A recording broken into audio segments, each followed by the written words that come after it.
गौरीपुत्रं विनायकं भक्तावासं स्मरे नित्यम् आयुष्कामार्धसिद्धये। प्रथमं वक्रतुण्डं च एकदन्तं द्वितीयकं तृतीयं कृष्णपिङ्गाक्षं गजवक्त्रं चतुर्धकं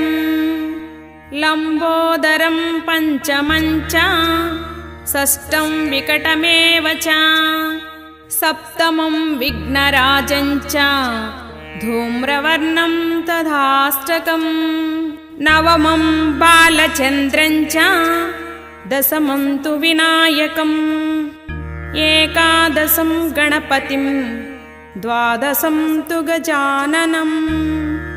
द्वादशैतानि नामानि त्रिसन्ध्यं यः पठेन्नरः